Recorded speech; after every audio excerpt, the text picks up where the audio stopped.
Hello and welcome to another episode of the Two Medics podcast. My name is Imran Lasker. I'm a consultant radiologist, And hi, I'm Thrush Gunawardena. I'm a cardiology registrar, subspecializing in intervention. and we've got quite an exciting week. It's been quite a good week.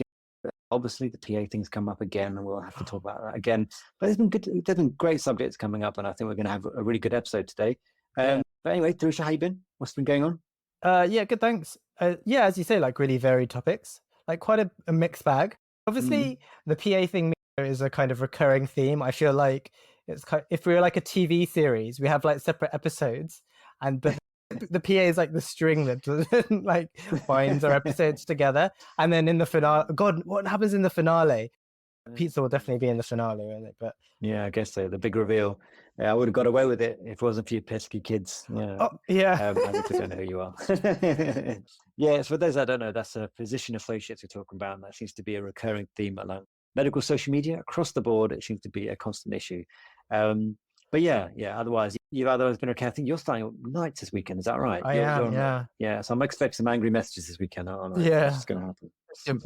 Plenty of content. Yeah, fair enough. Cool. So I think this week we're going to start off with the balls up of the week, weren't we? Yeah. Our Manscaped sponsored balls up of the week is going to be going to who's it going to go to Thrush this week? Have you copied the link in? Oh yes, you have. Sorry. So it's not Bella herself. Bella is it Roschetti? That's her name, isn't it? Roschetti. Oh, Roschetti. Oh Yeah. God. Anyway, she's copied in a screenshot, so it's not her. But I'll read it out to you anyway. This kind of the story. In my final short OSCEs, there was a testicular examination. Having never done or practiced scrotal examination, I was absolutely screwed. But I thought best thing is to go back to basics. Didn't feel right, but on the spot I decided, fuck it. Inspection, palpation, percussion, oh my gosh, and auscultation. God, I didn't catch that the first time. Anyway, so I inspected and palpated this old fella's ball sack and relayed my findings. The examiner became uncomfortable as he could see which way this was heading. What way is it heading? But I soldiered on, oh, thank God. And in one of my more unconventional moments of my medical career, I percussed each bollock expertly. Dull bilaterally, okay. Maybe for you. Anyways, so then came the moment I was sure I had seen this before in a book, but had never seen it done. I knew I'd fail the station anyway, so there was a casual insouciance as I whipped off my stethoscope from around my neck. I hope these people are washing their stethoscopes. Anyway, I auscultated each bollock individually and even asked the patient to Valsalva whilst doing this. No idea why. That's an interesting twist being the torsion joke in there. Looking perplexed, the examiner asked me, "What did you hear?" And I think there's a reply, because I think this is from Reddit, which is no added testicular sounds or something, which I think is amazing. So That's a solid answer. there's a lot of emotions, right? Wow. I can see you doing this. Yeah. I can see you doing this. Yeah, I'm glad you said that, because I felt I was going to say the same thing. I can imagine thinking, it's okay, Imran, I've got this. Just go for the basics. Yeah, just go. Yeah, just treat it like a chest exam and see where you go. And when I realized I messed up, well, I'm in here now. I might just carry on. Yeah, fair enough. This is just a bad situation. I'm not going to make it any better.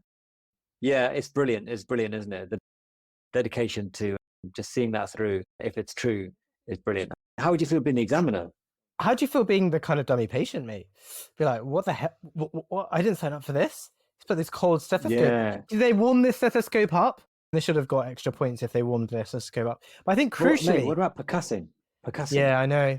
Some people might be into that. I don't know. But the person who wrote that story is a consultant now, I'm pretty sure. Probably not in urology. How do you know that? Yeah, maybe that was the start of a beautiful love affair. Love affair with urology, maybe. Yeah, maybe. Or something. But I think it's only fitting it does go to Balls Up Manscaped. Balls Up the week. So support for this podcast is brought to you by Manscaped, who is the best in men's below the waist grooming. Their products are precision engineered tools for your family jewels. Manscaped Performance Package, the ultimate men's hygiene bundle. Join over 7 million men worldwide who trust Manscaped with the exclusive offer, 20% off free worldwide shipping with the code 2medics at manscaped.com. If you guys haven't tried it already, at least go to the website, check out what Manscaped's about. They've got a wonderful picture of the blades that are used in their fourth generation trimmer, which features cutting edge ceramic blades to reduce grooming.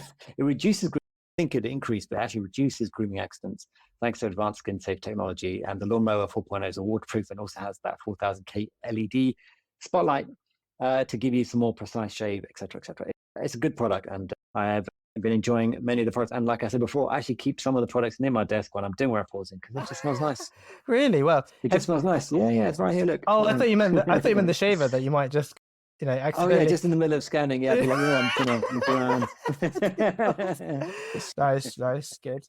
Sorry, excuse me 1 second. Sorry, that's could you imagine taking a referral when you're in the middle of doing that? Yeah. Anyway, Like some of those referrals make you want to do it, But anyway. Well, just to smooth things over. Yeah, maybe. So I'm noticing why I'm suddenly so uncomfortable. Yeah, maybe. It can get a bit uncomfortable sitting in one place the whole time. Yeah, I exactly. do worry about the temperature. They say temperature is a big deal, isn't it? And so Yeah. sitting at the desk the whole time. Yeah. Yeah, maybe. That's only if you're like thinking of having more children, though. Yeah, don't get me started. Yeah. No, thanks. Shall we? There was a tweet from Cara Lizette. He's a great account to Mhm. follow. She talks a lot about like body image and stuff. But her tweet wasn't about that today. It's on the 15th of November. So at Cara Lizette with a double T.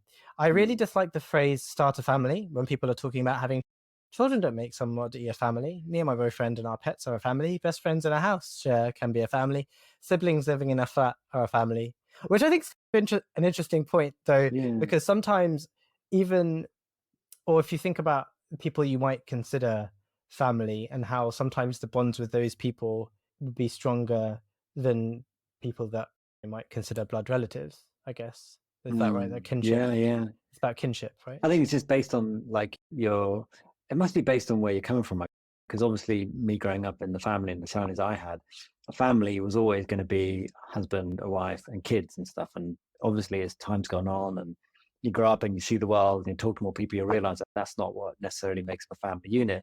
But actually, I have to admit that having read that tweet, I was like, oh yeah, I guess so. Like in my head, even subconsciously, if someone said, going to start a family, I would immediately think kids. I would immediately think kids, genuinely.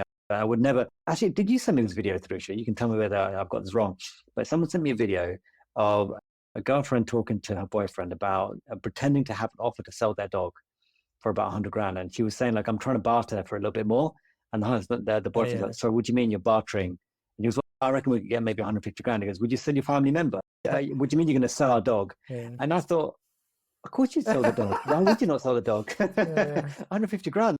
That's not a small amount of money. The dog goes, no? But obviously, I'm not the kind of person to understand that. This is, I guess it must be like, selling a family member. 150 grand, though. No, you could just get another dog. Just get another one. You get quite a lot of dogs. Get another one, that's right. Yeah, what do you think, man? Where do you think that's coming from? Yeah, I think, well, about you and dogs, I don't know. That's complicated. No, I think that's been long established that it's not going to change anytime soon. Yeah. I guess the other issue, obviously, is that kind of it might not always be possible and it might make people who maybe couldn't have children or don't want to have children feel like perhaps their circle of loved ones is minimized by implying that you have to have children to be complete. Because there is this kind of like weird thing, isn't it? I definitely like one of my mates is really like anti having children. Fair enough. But I remember he mentioned it in the mess, and like people started to like people who weren't in our conversation. We were just I know what we were talking about, but basically there are people just like piping up with like opinions like that opinion might change and all this kind of stuff. And I'm like, sorry, like random surgical reg, but we weren't talking to you about kids. I don't know, it's really random. It feels like you had a Med Twitter episode, but like in real life. Yeah, literally. Like people reenact a Med Twitter episode. Yeah, all these reply guys. Wherever I go, there are these people that just got to chime in. Yeah, gosh. But anyway, should we Med Twitter? Should we do the PA thing because it did more of the PA stuff? Yeah, it just loves it. Okay, yeah. Johnny Cookin, I think it was that one, wasn't it? So, quote tweeted someone else and said, "Our PA training is intense. Oh, overhead some PA students, physician associates. Our PA training is intense, essentially doing what medical students do in 2 years." Wow, okay, so no one wants to do F1, F2 jobs, just pure service provision. They have no choice. Our first month will be like that until the consultants notice us and let us do reg stuff. Yeah, this is another one that's. I'm sure that happened. You're paranoid. You're paranoid about something, and then when you think that conversation happened, or you don't think it did, it's like a bit of a fess hole Did it happen or didn't happen? Obviously, there's going to be an element of that whenever you see something on the internet, and it is a kind of That's perfect true. storm. And it is a perfect that those statements are a perfect storm of like things to trigger off like mid Twitter. If you're playing a game, okay, let's construct a tweet that's just going to get those anon accounts out. Get those people switching to their outs so that they can show their true selves. If I was going to construct a tweet, what would it look like? And that's kind of it. But like I have. You are here, like, do you hear of people who chat shit? And I'm sure I've heard people say stuff along the lines of, yeah, that's why I didn't want to go to medical school. I didn't want to go because it's too long. And so I felt like I could finish in a shorter period of time. And there are lots of implications and stuff like that. But the thing is that people say, people like medical students and their doctors who come out with crap as well. We have to deal with that as well. So it's interesting, though, how this statement by some faithless PA student somewhere is enough though. People are kicking off. It reminds me of an experience I had when I was doing a teaching session on teaching them how to do x-rays, and I was teaching to some physician associates, and one in particular was very enthusiastic but unfortunately terrible looking at x-rays. And but genuinely, even after I explained like multiple times that this is not consolidation, or everything that is slightly white on an x-ray is consolidation, that is a rib. That's how it was getting a bit silly, but that's fine. I've had medical students like that. I didn't even think twice about this is a PA problem or anything like that. Let me just try and explain to you like what's going on. And then at some point, I think we finished a session. Then I was curious. I never really spoken to anyone, students or anything like that, and who are PA students. So I was asking like, what's the trajectory? What's the long-term plan? Like, where you guys are going to be? And this particular one kept saying, we're pretty much doctors. Oh, nice. And I said, okay, yeah. And I just kept quiet. And then he said, yeah, we're pretty much doctors. Are going to be the same thing eventually. Oh, that's cool, man. And then I thought, that's kind of born out of, I just kind of thought, yeah. The thing is, like, he was still a student, so I don't know whether he knows or doesn't know what that means, and whether he thinks that's where he's going to be. And if that's what he thinks he's going to be, then that's good for him, man. Go for it. All power to you, mate. I don't know where you're from and what your deal is, and maybe that's where you want to be. Like, I'm not going to be like, actually, no. What do you mean you're going to be a doctor or almost? It's like, all right, carry on. Like, I hope you do. That'd be awesome. Yeah. It's not as though we don't need more. Yeah. I feel exactly the same. But I just remember that, and it does come up, and it did strike me a little bit, which is why I still remember it. But I don't remember getting upset by it. I guess maybe because I'm not paranoid like this. I just don't care. Yeah. Anyway, also, again, it comes down to that whole thing where people just say a bunch of stuff, don't they? And that stuff doesn't necessarily mean that's going to happen. And if it's not, I think fighting people about their own imaginary, like the kind of tales that people tell to just justify. People say stuff, don't they? And whether they believe it themselves or whether they're saying it to appear a certain way, like sometimes challenging them on it can only just bring about grief. And so sometimes I remember one of my friends saying, like, when I pointed out something that was annoying that someone had said, and because you obviously get loads of this in medicine, don't you? People who just, like, I did this audit that kind of was like changed everything, and you're like, okay. And so I remember him saying, when people say that, just say, oh, okay, cool, and just let it go. And sometimes now, I think as soon as you said that, I was like, okay, cool. Like, literally, that's just like my okay, cool, whatever, man. Because like, what does it really like change for you? Like, it might be true, it might not be true. It might be a lie they're telling themselves, or it might be the truth. Who cares? Who cares? Yeah, I think. Do you reckon the implication is that they're colluding? That people don't like the fact that they sound like they're colluding, and they're going to eventually take over? Because not so long ago, we had a Reddit tweet where they were colluding, trying to undermine the PAs. So now you've got the opposite, where it retaliatory looks like strike. Against, we have to strike first. Show no mercy. Yeah, you got to think about this. Yeah, maybe we're not paranoid enough. PAs, the issue here. PAs are doing. They're going to PAs. They're doing the PA degree, and they're going to become doctors. But doctors are now going to become PAs, and nurses. It's just going to be like topsy turvy. Everything is just going to be different. Yeah. You're just going to turn up and just do whatever, and it's all like going around. But the thing is, like, what strikes me is that something that came up with on one of my CBT sessions, the cognitive behavior therapy sessions I had years ago, and I mentioned this before, but maybe it's useful here. In that I was very upset with the way that my TPD and education supervisor were treating me, and I felt the college weren't really supportive. Not college, it wasn't the college, it was the school and stuff weren't particularly supportive. And I said to the guy that I feel like a lot of the time I feel like they're out to get me, and I feel like I just feel like they're waiting for me to mess up, and it's just going to be a matter of time before the inevitable happens. They're just going to kick me off the scheme. And then he said to me, think about it this way, okay? Let's say this scenario is true and they're all out to get you, right? Let's just say that's the case. How does that affect your work?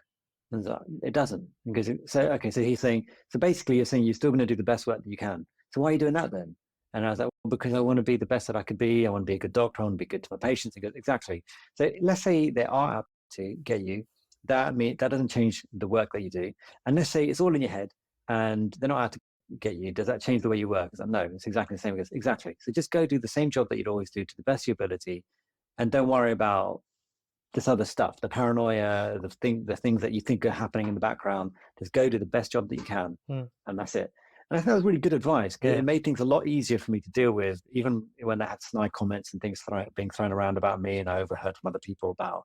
So I told you, didn't I? Bumped into an old consultant at a wedding, and he actually came and apologized to me. And he was like, look, Imran, I need to apologize to the foreman. We haven't worked together in years, and you're actually one of the nice ones. There's no, mate. Apparently the TPD had actually come up to him and told him to stop giving me assessments saying that I'm good or good enough. No. And because it's really messing things up. And I was like, is that? And I was like, come on, man, that can't be true. And he goes, look, I'm just saying, I'm really sorry. I shouldn't have I should have just stood up. I was like, okay, mate, I mean, it's done now, like whatever. It's so far down the line and you're one of the good guys. Forget about it.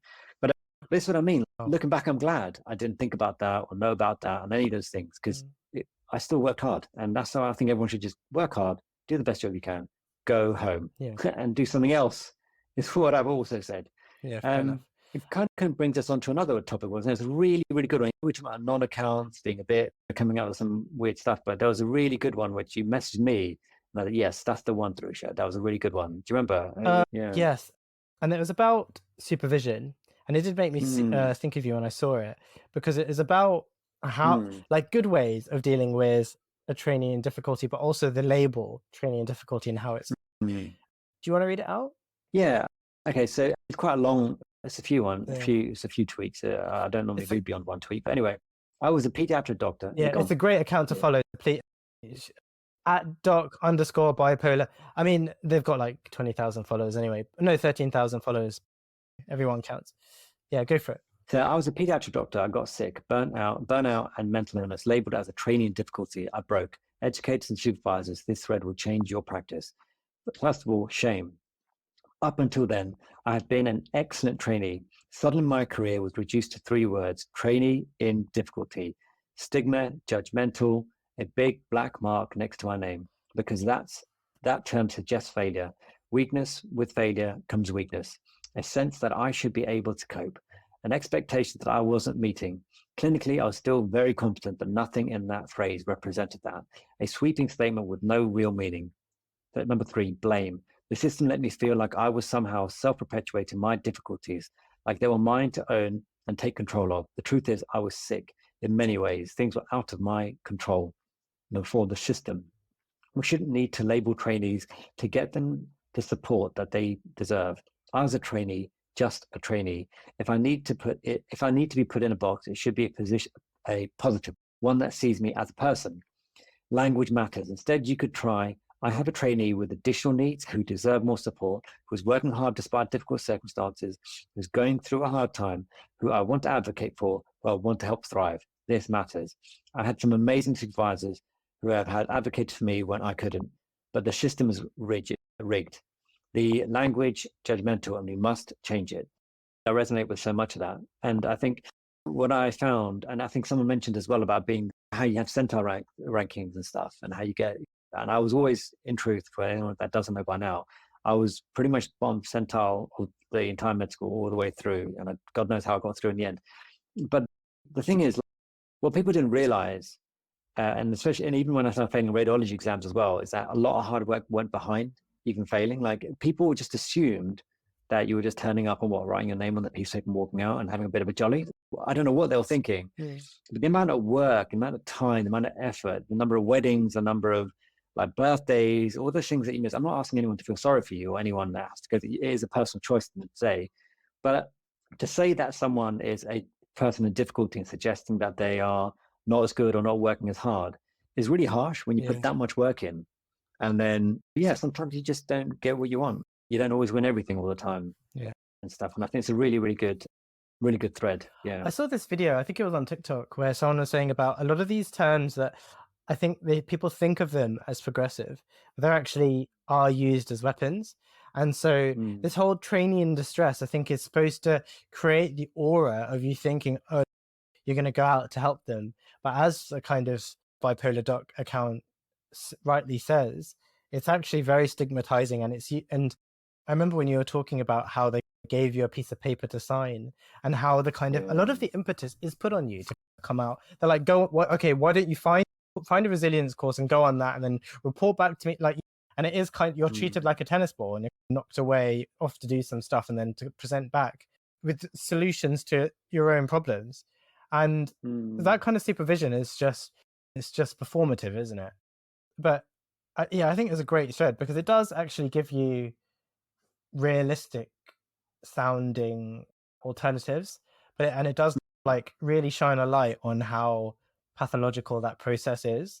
And I don't think it's talked about enough, but I think we all recognize that the term trainee in distress is a dangerous one and a scary one, and that the implication of being labeled with that is badness, is, oh no, they're, they're coming for me.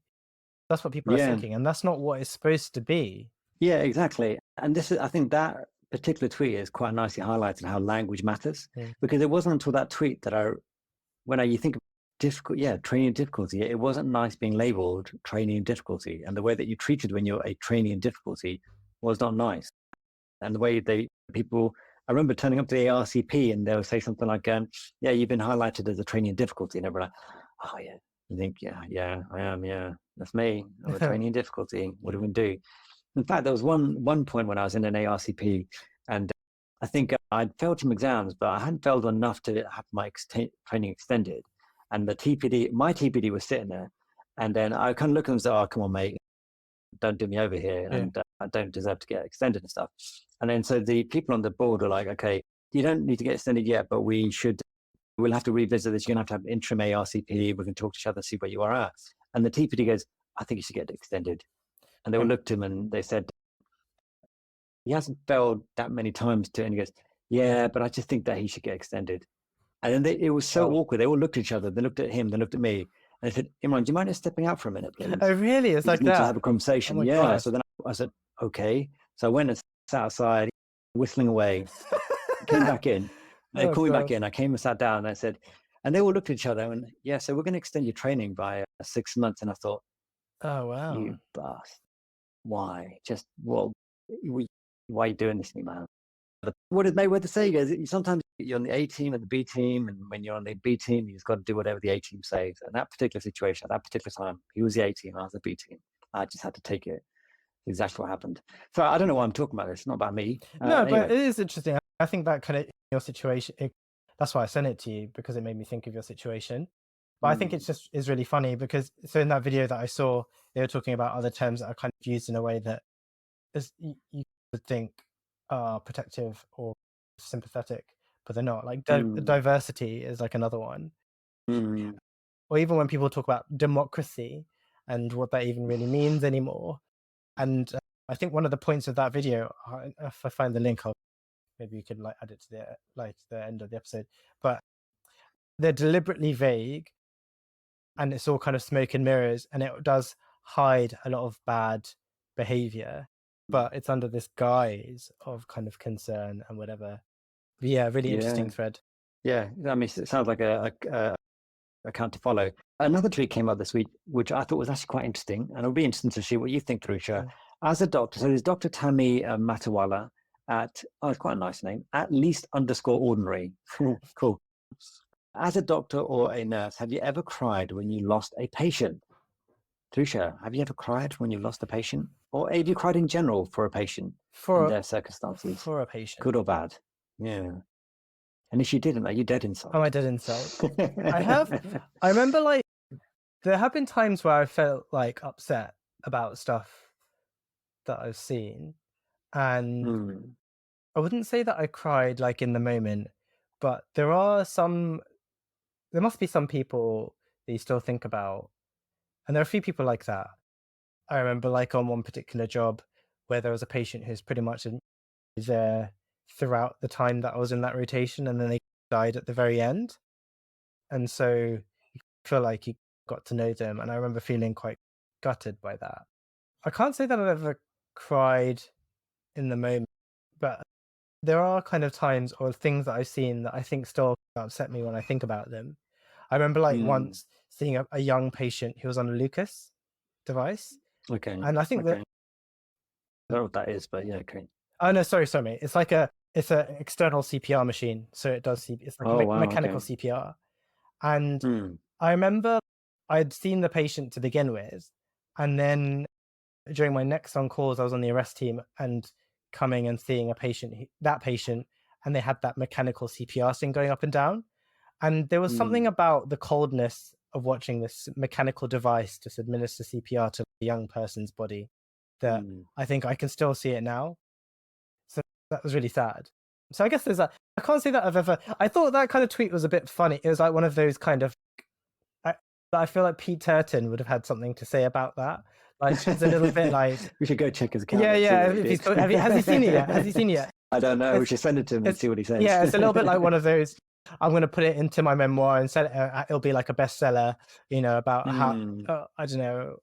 I'm a workaholic and I get up at 5 in the morning to do my yoga and then count the blessings of every one of the patients I saw on the ward round yesterday, like all that kind of stuff. So when I saw that tweet, I was a bit like, so I think I replied jokingly talking about crying for something stupid. Oh, really? Yeah. I think I replied with something sarcastic, but I don't. Have you cried over? No. No, fair enough. So let's move on. No, I haven't. But obviously, the ones that you think of every now and again. There's the ones that you think of every now and again that kind of stick in your mind. And I think for some reason, there's one particular one that keeps sticking in my mind. But I think that says a lot about me. And I often worry about, I often worry about the person I actually am rather than what I think I am, if that makes any sense. And so this reminds me of a time when I was F1 on the ward. I was about to leave, and the nurse said to me, "Hi, Imran, do you mind just doing this one thing for me?" And I was like, "Go on, what is it?" And she was, "Oh, this person's just turned up from A&E. Can you just do the cannula?" And at the time, I was terrible at cannulas. I'm not saying I'm particularly good now, but I'm just saying I wasn't. I was less practiced. Yeah.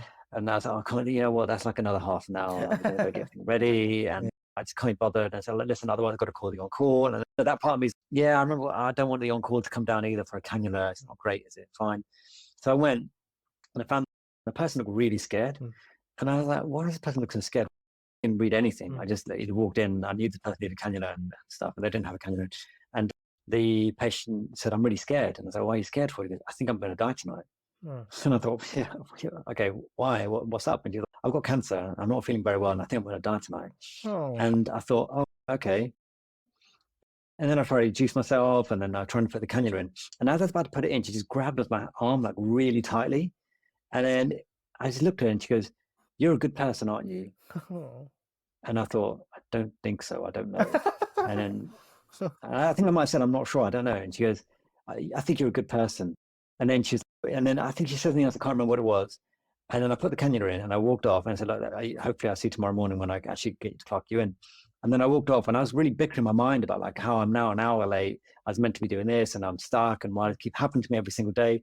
The next day I came in and that bed was empty. And I was like, "Hey, what happened to that person?" He goes, "Oh, they passed away in the middle of the night." And I thought, wow, she was right. Wow. And I felt really bad about doing that cannula. That's really bad of me, isn't it? I'm a bad person.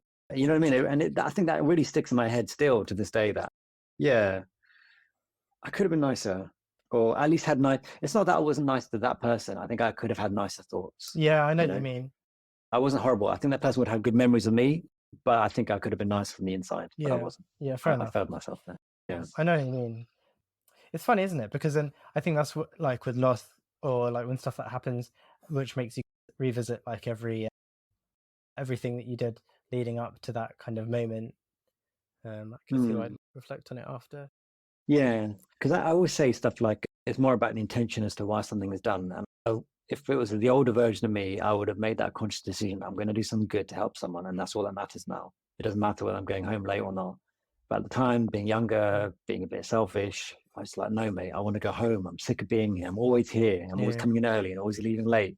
And I thought I was going to go, and now you're making me stay, and this is going to be completely useless and all that." Yeah, that's the whole thing, isn't it? Like with burnout and stuff as well, because you get that kind of fatigue, empathy fatigue.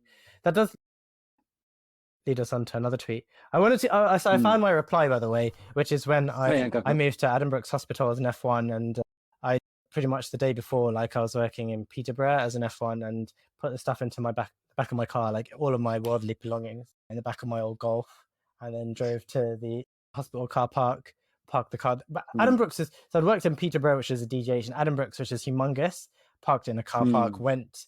So this is quite late in the evening, went to the try and find the accommodation keys. I was staying in a hospital accommodation. I had to go to the porters because it was after hours, get the keys, and realize I couldn't find my car, and just got really lost.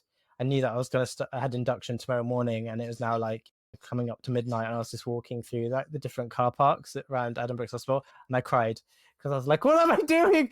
I've got work tomorrow and I can't find anything. I'll even sleep in my car. I don't even want to go to the accommodation. I was like, so that's what I replied with. But yeah, anyway. Yeah. I always used to get lost. I always used to lose my car. Yeah. Always. Yeah. I feel like now I can trace it. So it's all good. Yeah. Oh yeah, fine. You just go, computer. Yeah, nice. Computer, locate the Batmobile. Yeah, exactly. Yeah. So there was a kind of article in Pulse Today by a GP, which was horrendous. I remember this one. Yeah. So I think we should talk about it because it's about empathy fatigue. So helpfully, I think I called this link in our thing, this dickhead. Oh yeah, there it is. For no reason at all, I called it that, but just to help me. So there's an article, if you wanted to check it out, it's after, I think it comes from the place when you were talking quite humbly about like intentions and things. Unfortunately, I don't think this person has their intentions quite so well when they wrote this article, because essentially what they're saying, to paraphrase the article, which is in Pulse Today, and there's a tweet about it on November the 13th. So the kind of tagline is, the time for niceties has passed. There is no magic resources in the NHS.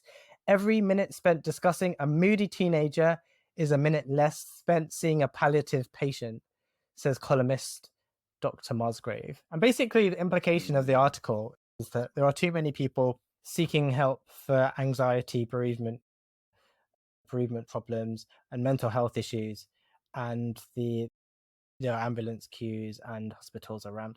I think there's an implication there, which is, I think, seems strange, because like how many kind of teenagers with anxiety are going to be calling ambulances and stuff? What is this idiot on about? I'm surely it's proportionate. I mean, I guess I only had 6 months of A&E, but as proportion of the patients coming in, there wasn't, mine felt like 1 or 2 in the entire 6 months I was there. Yeah. I can't imagine it'd be that big a number, but I think the whole thing in general just talks about how much empathy that the person has for, I guess, for anyone young. Yeah. Is that what the problem is? If they're older with the same issues, would that be not an issue? What exactly is the problem here? That someone comes in with anxiety and depression and that kind of thing? I think it's just like an easy slam dunk, isn't it? It's easy to dunk on teenagers, easy to call them moody, because there's already this kind of pantomime image of them.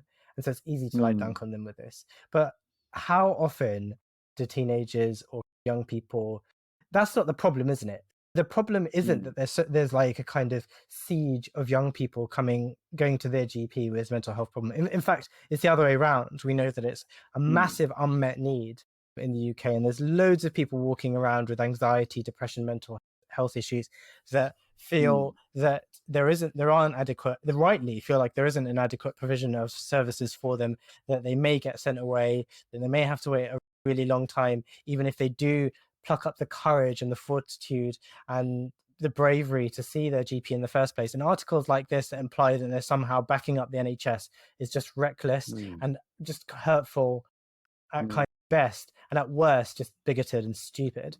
I read this article and I was just enraged. I was like, how can this? And all I can think of is emotional burnout.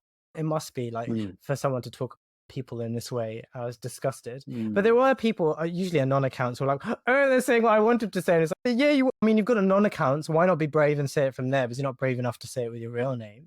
We've had a good example of anon accounts where they've actually done something quite positive with that bipolar, Dr. Bipolar underscore bipolar, and made us all think about something that we probably don't think about. And then you've got the other anon accounts who just kind of, I don't know, just to kick up a fuss and cause all sorts of havoc and upset people, essentially, or say what they really think, which I don't know, is that a good thing or a bad thing? I need to know what they're really thinking. But talking about people who go online and or even out there and say what they're thinking, I think Dr. Sarah Clark got mentioned this week in tweets. Slightly disappointed to see Dr. Sarah Clark denouncing spending on locum doctors on the BBC News. Not only that, but supporting PAs as an alternative to more doctors. The answer is to pay us more to retain staff, increase med student numbers, as well as national training numbers for ST training. And actually, this also relates to another tweet that I saw, an article from the BBC about locums in general. Did you see that one? Yeah, well, they're like £2,500 or something per shift. Yeah, the whole headline was written out as like, okay, obviously it's a lot of money, but as in if it was made to make you feel aghast. Yeah. Like nurses making 2,500. Okay, How let's dare replace they? nurse with How footballers. dare they?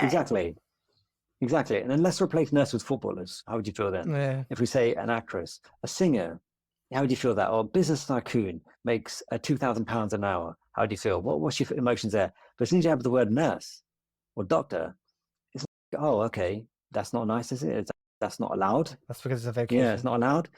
But I watched the video as well, and it was absolutely astonishing to me anyway. So I'm going to give a lot of them a benefit of the doubt, for the vast majority of the benefit of the doubt, apart from one.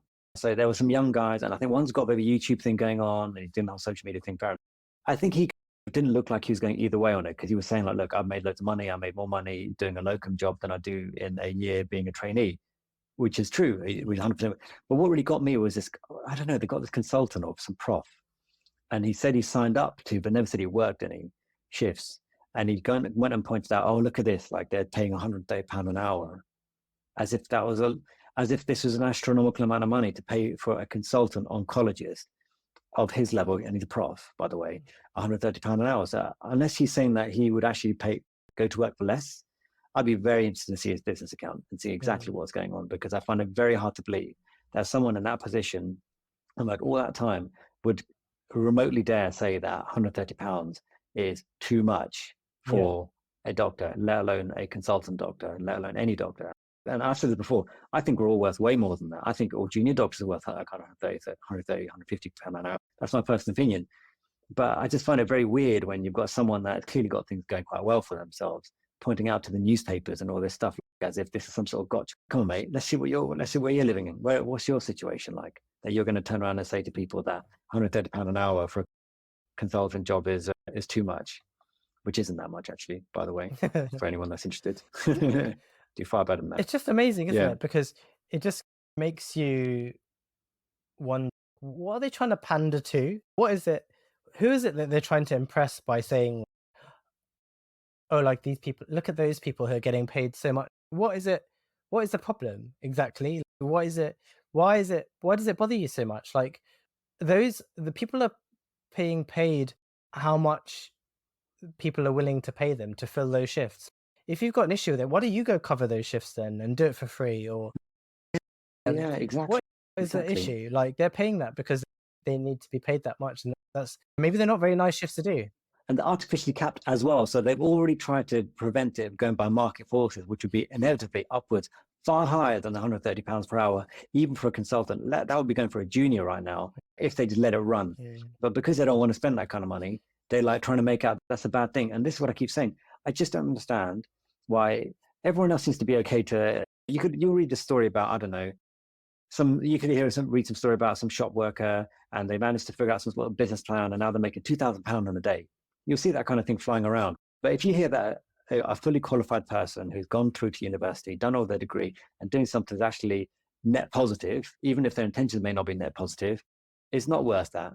Makes you feel a bit bad. Like, why though? What's the emotion that's driving you to think that a certain profession is not worth that? What would you say if they said lawyers get paid that kind of money? £2,000, £130 an hour. You might say, okay, it's a lot, but then they're lawyers, so you expect as much. Bankers, software engineers, people who work at Twitter, if they're getting paid that, would you be like, oh, okay, that's terrible. How could you get paid that much? Everyone's like, yeah, that's okay. That's kind of expected.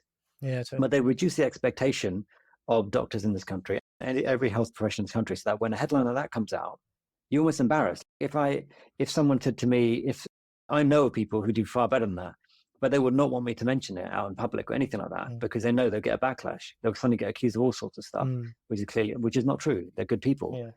They just get paid a lot for what they do. There's a bit of a campaign, isn't it, to, I think, imply that perhaps doctors and GPs in particular, there's been that campaign to say that they overpaid or getting paid too much and they're doing too little and need to work more. I saw a few this week where they're saying, oh, was it the Chancellor for Health? I don't know.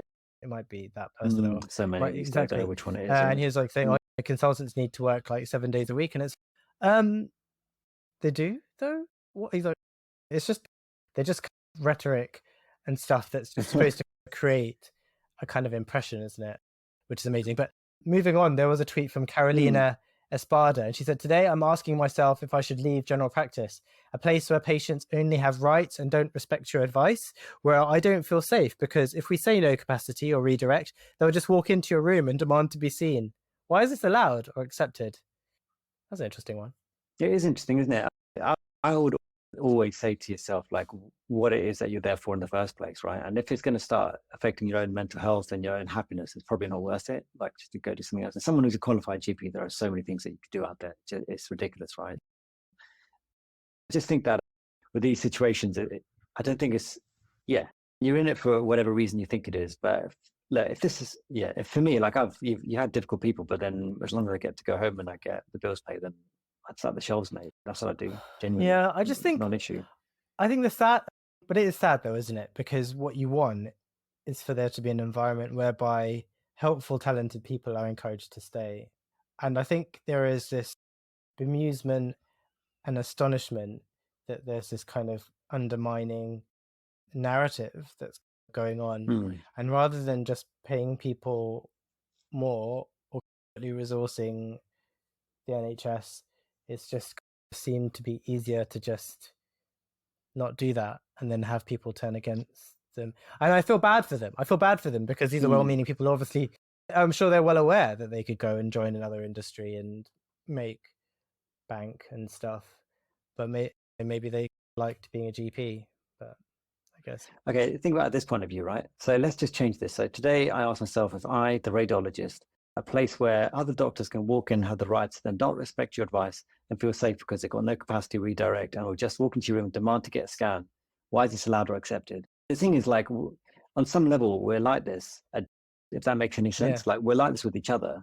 Like, I see it all the time. I'm not even joking. Like, people just call me up and say, get the scan done. I want it done now. Yeah. All right, mate. Like, at least just tell me what it is and I'll get it done. That's not an issue.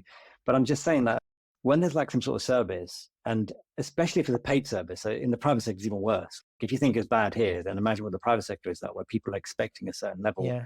And if you don't to get that level, they're going to be even more demanding, give you even more grief, and you have more phone calls, more emails to reply to. So we're talking about a place where there is an expectation of a service, and they're going to act like that because they feel as though you're not reaching their expectations, regardless of whether it's realistic or not. Yeah. That they just feel like that's the way it is. But I'm just saying that I feel as though patients are very blameless in this particular situation. I just don't think that you can blame patients for bursting in and being like that, because they're coming from a place of, have you ever been in a situation where you've got a family member that's sick and you've obviously pulled a few things here and there, and you think, so, well, what would Joe Public do in that situation? Like, how long it would have taken for them to get that sorted out? How long would it take for them to get this thing done? And that's when you realize, like, how dire a situation for I sound terrible, but like for a non-medic, like for a layman, as it were, to navigate the system, to know who to talk to, when to go to any, when not to go to any, when to go to the GP, when not to go to GP. And so to get angry at these people, I don't think it's entirely fair. Just don't think it is. Yeah, fair enough. And, I do remember, and there was that guy who burst into your room and demanded you ultrasound his testicles. So, that was, and you did it. Remember that? Yeah, and you did it. So... No, I did not do that. I did not. Oh, you didn't do it, didn't you? I thought. You forgot the answer. You burst in. You demanded me to scan testicles. Obviously, I was not going to scan his testicles. No, but what actually happened was even worse than that, because then he was like self-harm, and I thought, okay, I don't know where this is coming from, right? And he pulled his arm up, and there was like tiny little scratches on his hand, and I was like, oh man, okay. And he goes, look, if you don't scan me right now, I'm going to jump off the building. Oh yeah. Do you remember? And I was like, okay. And then I didn't take it seriously. I was like, I didn't really believe it. Like, the whole thing felt so comical. Like someone's walking in the middle of radiology and demand his balls to be scanned. And I went and sat down, and my mate said, hey, what happened, man? So yeah, this guy just came and demanded me to scan his balls, right? And he goes, where's he gone now? I was like, I don't know. He said he's going to jump off the building. And then, sorry, what? It's like, he said he's going to jump off the building. He goes, you might want to call someone about that. And I was like, why? And he goes, dude, listen to what he just said. And I was like, okay, he might jump up. you need to call. So I had to call like security, I had to call A&E and tell them that this person had been walking around and this thing. So then they had like people running around like the hospital trying to make sure that everything's blocked off. You should have just scanned his that's walls. what actually happened. You should have scanned his walls. Yeah, I guess so. Yeah, but I had principles, man. I had scans to look at. Those scans, CT heads need to go. I was on call. Yeah. I don't know. You're being. No, I did not scan. I did not scan them. Oh, fair enough. Bad times. I thought. You need a referral. That's what he needs. Yeah, not an order. Don't take orders. So you can't just walk in. Okay. Yeah. All right. Let's move on. So there was a tweet from Nehal at Dr. Yamala, and he says, "Does anyone else get nervous when examining a doctor who's a patient? I feel like I'm back in medical school sitting in OSCE, especially those who are much more senior to you. Have you ever had? You must have done scans on. Have you ever done? Yeah, I do. Yeah. I've scanned loads of doctors, but thankfully no radiologists thus far. Oh yeah. So I think if it was a radiologist and they look at the screen and say, "Mate, you can't take a picture of a kidney, can you?" But like, all right, mate, relax. I'll try my best to. And there might be. Then I can imagine that being the situation. But most time when I scan a doc, they don't even know what they're looking at anyway. So I could be pointing at their gallbladder and say, "Mate, look at the size of your kidney." They're like, "Yeah, look at that. You're an idiot." No, I'm joking. But, you know what I mean? We just. Yeah, fair enough. I think I can get away with That's it true, until actually. I meet that radiologist. Yeah, fair enough. Yeah, I think there's a whole. I do think it's funny. It's funny you should mention that because obviously I must get to a point where you'd be happy with another doctor, but if it's within your specialty, then that's like a different ball game. Yeah, it would be, wouldn't it? It would. Don't you think? Yeah, how do you feel if some big prophet watching you doing the angio live? Like, excuse me, do you want to pull back on that a little bit, just a little bit, because I think you might need to twist your finger a bit, push that way. Yeah, totally. You're right. Actually, I think I would be extra shaky for that. I do think it's funny sometimes because obviously, like when you subspec and like when you get cardiologists who are from other subspecs who are like, oh, "But you're the interventionist," and I'll be like, "Oh, yeah, okay." But I do remember when I was a more junior reg and we had an ex-consultant general surgeon, and I remember he'd been a surgeon at that hospital, like the nurses recognized his name and stuff, but he'd retired, but not like super long before, and feeling a bit nervous kind of approaching him. But he was like, "Oh, things have changed so much," and I obviously didn't know anything about medicine when I was a surgeon or whatever, and that kind of put me at ease. And then I remember seeing him with one of the consultants was like supremely like glamorous, and he basically shamelessly hit upon her like during the ward round. It was so weird because it's like this, and he was like, "Oh," at the end she was like, "Do you have any questions?" And he's like, "Oh, can I take you out to dinner?" And she was like, "I'm busy tonight, basically looking at the notes that your wife helpfully sent in."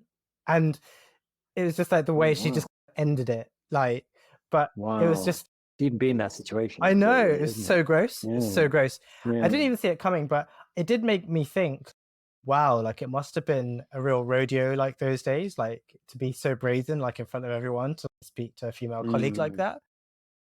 But she just obviously was like back of the hand, get away. But yeah, it did make me think, oh, dinosaur. Mate, I've seen some horrendous things. Like I remember when we were in uni, I had to go to a placement, and then I was like an oncology consultant or something, and this may or may not have happened. But we're in the room, and the patient had a prosthetic breast on, right? One. And he was one, yeah. And he was trying to. He asked me, "Do you mind if my student has a look at that, just to show him like what this is and how it works and all that stuff?" And so she gave it to him, and then he turns around and goes, "You know what we do? We go from the other end of the room and we throw it, and hopefully it sticks in the right place." Oh my God. And you see that person's face, it just dropped. And my face dropped like, what? Why are you saying that? And I was this young kid. Why would you say that? Yeah. That's just a horrible thing to say. That's just someone's body and you just treated it like nothing. And that's another one of the things that haunt me now. I don't know what, I was a young guy. Maybe I should have said something. I didn't say anything. I just sort of kept quiet. But like, yeah. Please end this consultation as quickly as possible. I can't take this. It's one of those swallow you up situations. But yeah, can you imagine that could even remotely happen in the first place? It's like how different things were, and that was what, 2 decades ago, probably.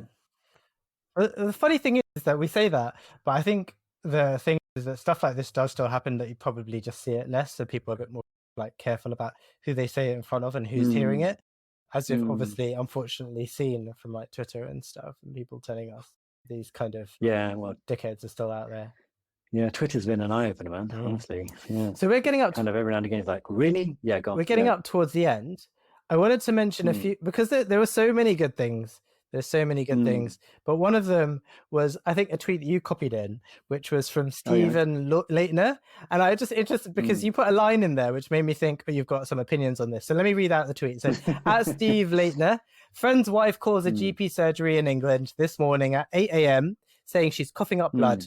Told all appointments are gone that day and call back tomorrow. And they've tagged in NHS England. We have a problem. Hmm. And yes, I know GPs are working hard, and no, Hmm. it's not all the government's fault.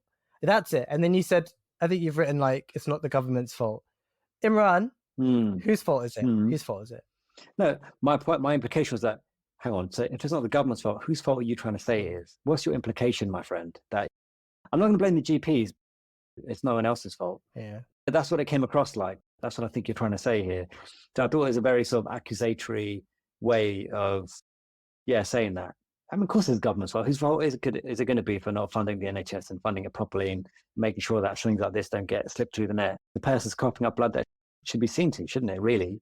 But clearly we don't have things in place. And whose fault could that be? It can't be anyone else's. It's successive governments, isn't it? This thing didn't come out of the blue.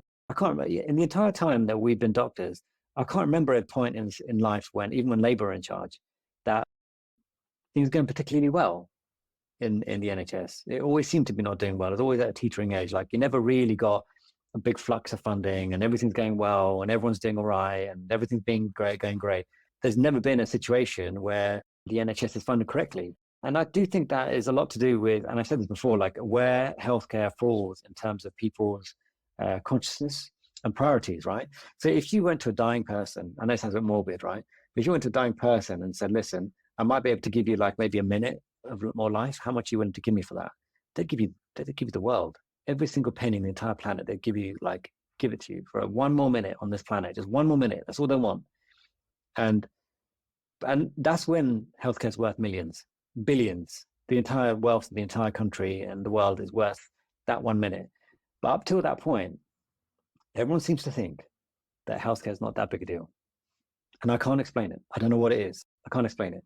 And so when this person says, whose fault is it? It is the government's fault. But I also think it's partly our own fault for not seeing healthcare as one of the most important things in this modern age. That's what I think about that. Yeah, fair enough. Wow, that was deep. So sorry, let's do a festival. Let's do a festival. Let's go festival. Yeah, it's like festivals like sushi. Yeah, and then ginger. you got to have that ginger. Yeah, so let's go for the ginger. Then okay. Sorry. So we're gonna read out one each. I've got the top one. They're both okay. Then the one I've given you isn't dodge. Don't worry. So the wife and I take turns to do the family ironing.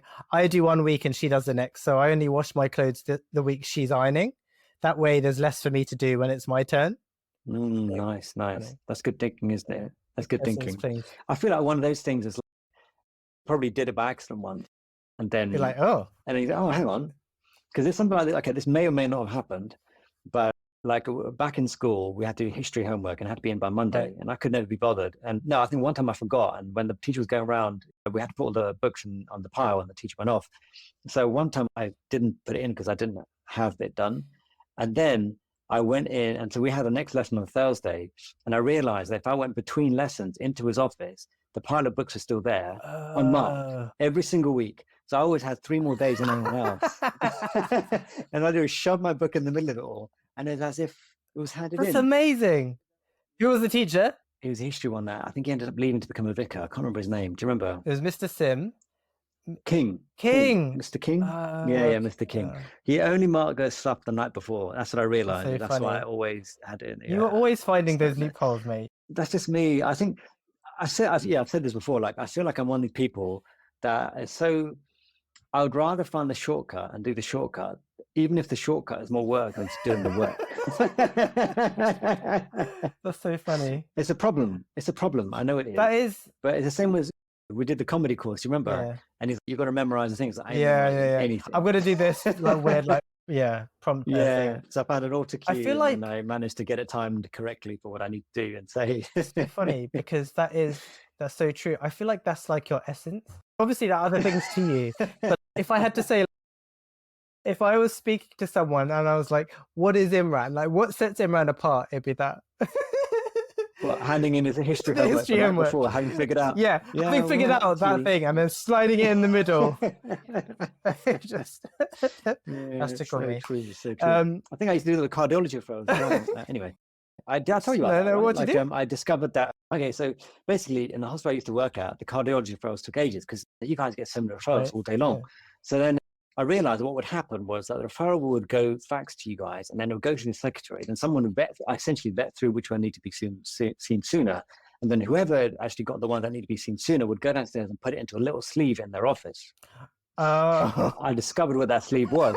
So I bypassed the entire I just split the sleeve. and every single time I had a cardiology referral, I went downstairs at the end of work when no one else was there and put it into the little sleeve and walked off. My cardiology patient got seen the next day. Oh, wow. And everyone was like, how do you get your patients seen so quickly? I was like, I don't know. It's just one of those things. I write good referrals. It's amazing. It's amazing. That enrages me as So, well at yes, the same time.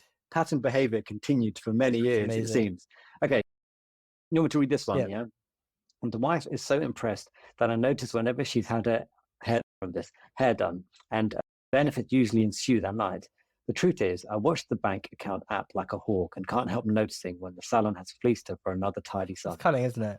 Wow. Yeah. That is very cunning. Very cunning. Yeah. Respect. Nice. Like that. Yeah. Man, who keeps track of that? Yeah, fair enough, Yeah. man. Good for you, man. If you keep track of it like that. Exactly. Respect. Yeah. And Yeah. cool. Exactly. All right. Anyway, so thank you everyone for listening. We are still sponsored by Manscaped. So do go buy some boxes of someone that you like or someone that you don't like. So maybe they become someone that you do because they smell nice and smooth. So anyway, yeah. Thank you for listening. Have a great week. Be nice to each other. Yeah. Bye. Bye.